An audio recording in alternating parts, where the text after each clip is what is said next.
All right, let's welcome back in the Powerhouse panel. Full panel back with us: Benjamin Weingarten, Christopher Arps, Amy Tarr. Rachel's Twitter, great again. Looking forward to that. But yeah, Sean Spicer, Lindsay Keith, they do a great job. All right, let's welcome back in the Powerhouse panel. Full panel back with us: Benjamin Weingarten, Christopher Arps, Amy Tarkanian. Joe Biden, not with us here on the panel, although he has an open invitation. We'd love to have the president sit with us here on our morning panels. Nice to wake up, have a cup of coffee with the president and our panel and go through policy. Well, he has a beautiful Zoom background now. He could join us. Does he? Oh, yeah, you're right. He's got a Broadway set. He could film Miss Saigon on that booster shot set. You're exactly right.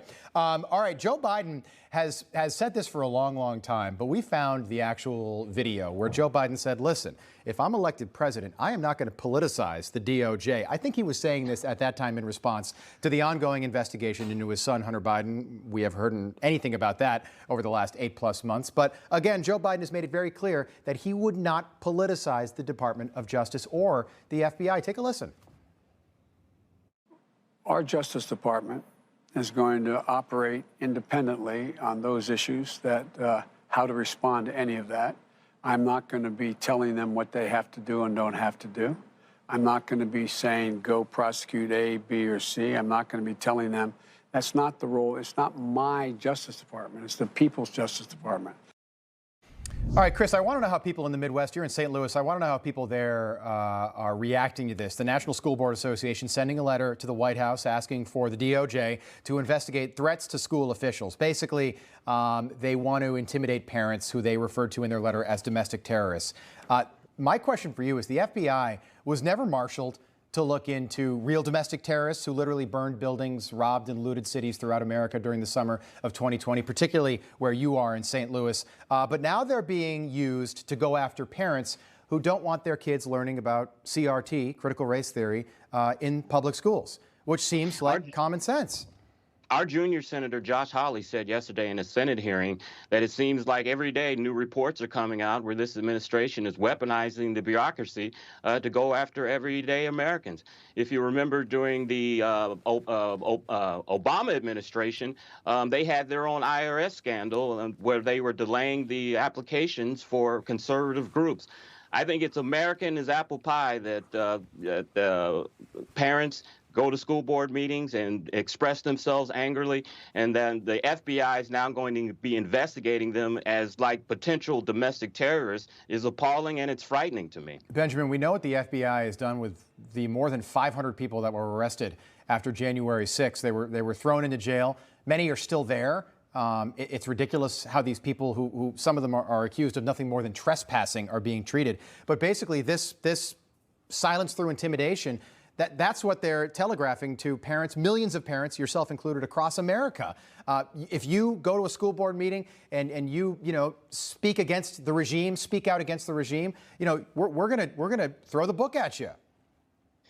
Yeah, the Biden administration has engaged in what I've termed a war on wrongthink, and it has deputized the DOJ and the FBI to execute that war on wrongthink. We've seen terrorism advisory bulletins put out by the Department of Homeland Security and related agencies saying that those who question or have questions about the integrity of the 2020 elections or challenge the draconian coronavirus policies put in place, that they represent threats to the republic. And the broader context of this is dissenting opinion from regime narratives, and in this case, the regime's favored ideology, CRT, constitutes domestic extremism, and thus the administration uses that to claim, under the guise of public health or public safety, that they ought to pursue those domestic extremists. And by the way, the national strategy for countering domestic terrorism that the administration put out claims that one of the long-term contributors to terrorism in this country is inequity, essentially, and racism. And so consequently, if you think that CRT is how you fight that, you have to combat anti-CRT forces in this country. That's a good point, under the banner of fighting terrorism. That's the entire strategy. It's the most chilling thing that I've ever seen. We've seen our national security apparatus weaponized for the last 5 years, but it's happening at warp speed. Benjamin, is this, just quickly, I want to bring Amy in, is this blatant weaponization here of the Department of Justice? Merrick Garland, who is almost a Supreme Court justice, is this yes or no? I think it is. It's that obvious. It is, and I was just going to mention that. Okay, so Amy, to you, let's bring it back to Hunter Biden for a second. There's an ongoing investigation into Hunter Biden by this same Department of Justice. How can you trust that investigation given what we know now? You can't.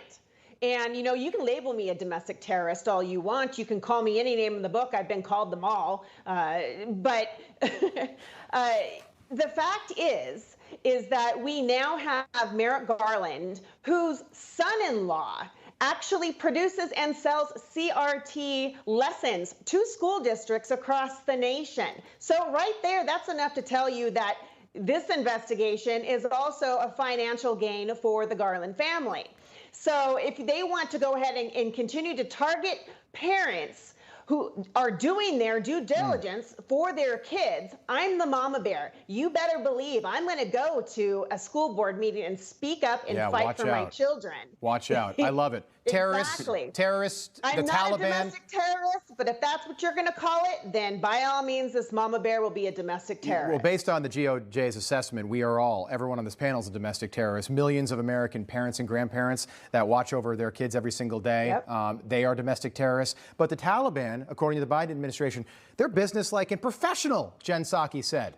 But American families and parents, no, they're domestic terrorists. We're going to look into you. Panel, we'll pick this back up top of the hour. Looking forward to it. Benjamin Weingarten, thank you so much. Christopher Arps, Amy Tarkanian, thank you.